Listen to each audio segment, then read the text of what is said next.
പലതരത്തിലുള്ള ട്രീറ്റ്മെന്റ്സ് ആയിട്ടുള്ള അഭ്യംഗം, സ്റ്റീം, നാരങ്ങക്കിഴി, ഇലക്കിഴി, മുട്ടക്കിഴി, പിഴിച്ചില്, ഞവരക്കിഴി എന്ന് തുടങ്ങിയിട്ടുള്ള പലതരത്തിലുള്ള വെറൈറ്റി ട്രീറ്റ്മെന്റ്സ്. നമസ്കാരം, ആയുർ സമൃദ്ധിയുടെ പുതിയൊരു വീഡിയോയിലേക്ക് എല്ലാവർക്കും സ്വാഗതം.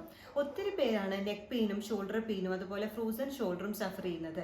എന്നാൽ ഇതിന്റെയൊക്കെ പ്രധാന കാരണം എന്താണ്, എന്തൊക്കെ പ്രിക്കോഷൻസ് ആണ് നിങ്ങൾ എടുക്കേണ്ടത്, ഇന്റേണൽ മെഡിസിൻസും എക്സ്റ്റേണൽ തെറാപ്പീസും എങ്ങനെയൊക്കെയാണെന്നുള്ളത് വിശദമായിട്ട് ഇന്നത്തെ വീഡിയോയിൽ വളരെ ചുരുക്കി ഞാൻ പറയുന്നതായിരിക്കും. വീഡിയോ അവസാനം വരെ കാണാൻ മറക്കരുത്.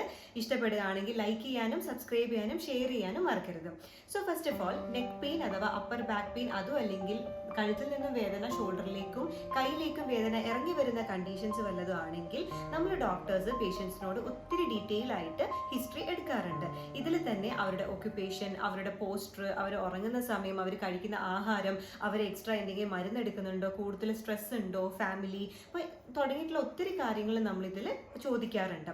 അപ്പോൾ ഇതിൽ തന്നെ കുറച്ച് ബ്ലഡ് ടെസ്റ്റ് ആയിട്ടുള്ള HbA1c, ഷുഗർ, അതുപോലുള്ള കുറച്ച് കാര്യങ്ങളും ചോദിക്കാറുണ്ട്. അപ്പം ഡയബറ്റീസ് പോലുള്ള കണ്ടീഷൻ സഫർ ചെയ്യുന്ന ഒരു കണ്ടീഷൻ അല്ലെങ്കിൽ സഫർ ചെയ്യുന്ന ഒരു പേഷ്യൻ്റ് ആണെങ്കിൽ ഡെഫിനറ്റ്ലി അയാളുടെ റീസെൻ്റ്ലി ചെക്ക് ചെയ്തിട്ടുള്ള HbA1c നമ്മൾ ചോദിക്കാറുണ്ട്.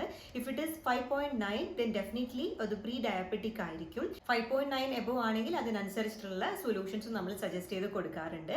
എപ്പോഴും പറയുന്ന പോലെ നമ്മൾ മരുന്ന് ഒത്തിരി കഴിക്കുന്നതിനേക്കാളും നല്ലത് നമ്മുടെ ഡയറ്റിൽ അല്ലെങ്കിൽ റുട്ടീനിൽ എന്തൊക്കെ പോസിബിൾ ആയിട്ടുള്ള മാറ്റങ്ങൾ നമുക്ക് വരുത്താൻ പറ്റുമോ അത്രയും നമുക്ക് ചെയ്യാം എന്നുള്ളതാണ്. അപ്പോൾ ഫസ്റ്റ് ഓഫ് ഓൾ നമ്മൾ കഴിക്കുന്ന ആഹാരത്തിൽ കൂടുതലും പ്രോട്ടീൻസും ഫൈബേഴ്സും അടങ്ങിയിരിക്കുന്ന ഉറപ്പ് വരുത്തുക. കാർബോഹൈഡ്രേറ്റ്സ് നല്ലതാണ്. നമ്മൾ എക്സ്പെഷ്യലി നമ്മുടെ മലയാളീസിന് ചോറും ദോശയും ഇഡ്ഡലിയും ഒന്നും ഇല്ലാണ്ട് നമ്മുടെ ഫുഡ് ഇറങ്ങില്ല. അപ്പം അതുകൊണ്ട് തന്നെ ഒരു കാരണവശാലും ഇതൊന്നും സ്കിപ്പ് ചെയ്യണമെന്ന് ഞാൻ പറയില്ല. പക്ഷെ നിങ്ങൾ കഴിക്കുന്ന അളവ് നിങ്ങളൊന്ന് ലിമിറ്റ് ചെയ്താൽ വളരെ നല്ലതായിരിക്കും. ചോറൊക്കെ ആണെങ്കിൽ കുത്തരി ചോറോ അല്ലെങ്കിൽ ബ്രൗൺ റൈസോ ഒക്കെ നമ്മൾക്ക് ചെറിയൊരു ക്വാണ്ടിറ്റിയിലെടുത്ത് ഒത്തിരി തോരനും അതുപോലുള്ള കറികളും ഒക്കെ ആഡ് ചെയ്ത് വെജിറ്റബിൾസ് ഇൻക്ലൂഡ് ചെയ്ത് കഴിക്കുന്നത് വളരെ നല്ലതായിരിക്കും. പിന്നെ ഡ്രൈ ഫ്രൂട്ട്സ് നമ്മുടെ ഡയറ്റിൽ ഇൻക്ലൂഡ് ചെയ്യുക. ഫ്രൂട്ട്സ് നമുക്ക് കഴിക്കാം. ഡയബറ്റീസ് പോലുള്ള കണ്ടീഷൻസിൽ ഒത്തിരി മധുരമുള്ള ഫ്രൂട്ട്സ് നിങ്ങൾ പാടെ ഒഴിവാക്കണം എന്ന് പറയുന്നില്ല, ലിമിറ്റ് ചെയ്ത് കഴിക്കുക. എന്നാൽ ഗ്ലൈസീമിക് ഇൻഡെക്സ് കുറഞ്ഞിട്ടുള്ള പേരക്ക പോലുള്ള ഫ്രൂട്ട്സ്, അതായത് സീസണൽ ആയിട്ടുള്ള ഫ്രൂട്ട്സ് കഴിക്കുന്നത് കുറച്ചും കൂടി നല്ലതായിരിക്കും. പെർട്ടിക്കുലർലി നമ്മൾ ഇരിക്കുന്ന പൊസിഷനും വളരെയധികം ഇമ്പോർട്ടൻ്റ് ആണ്. ഫസ്റ്റ് ഓഫ് ഓൾ നമ്മൾ മനസ്സിലാക്കും, ചിലപ്പോൾ പോസ്റ്റർ ഇമ്പോർട്ടൻ്റ് ആണെന്ന് വെച്ച് കുറച്ച് നേരം നമ്മൾ സ്ട്രെയിറ്റ് ആയിട്ട് ഇരിക്കാനൊക്കെ ശ്രമിക്കും. നമ്മുടെ ഐ ലെവലിൽ തന്നെ ലാപ്പ് വെക്കും. നമ്മൾ ഫോണൊക്കെ ആണെങ്കിൽ ഈ ഒരു പൊസിഷനിലൊക്കെ ഹാൻഡിൽ ചെയ്തൊക്കെ യൂസ് ചെയ്യാറുണ്ട്. പക്ഷേ പോകെ നമ്മുടെ പൊസിഷൻ വീണ്ടും ഇങ്ങനെ കുനിഞ്ഞു കൂടിയിരിക്കുന്ന ഒരു കണ്ടീഷനും ഇപ്പം നമ്മൾ തന്നെ, ഇപ്പം ഞാൻ തന്നെ പറയുകയാണെങ്കിലും കുറേ നേരം നമ്മൾക്ക് ഒരു ഇറക്റ്റ് പൊസിഷനിൽ നമ്മൾക്ക് ഇരിക്കാൻ പറ്റില്ല. ഇപ്പം ഓട്ടോമാറ്റിക്കലി നമ്മൾ തന്നെ ആ ഒരു കേർവ് അല്ലെങ്കിൽ കുറച്ചുകൂടി ബെൻഡഡ് പൊസിഷനിലേക്ക് പോകാറുണ്ട്. അപ്പം നമ്മൾ മനഃപൂർവ്വം അതിലേക്ക് പോവാതിരിക്കുക. മാക്സിമം നമ്മുടെ പോസ്റ്റർ നമ്മൾ കൺട്രോൾ ചെയ്യുക.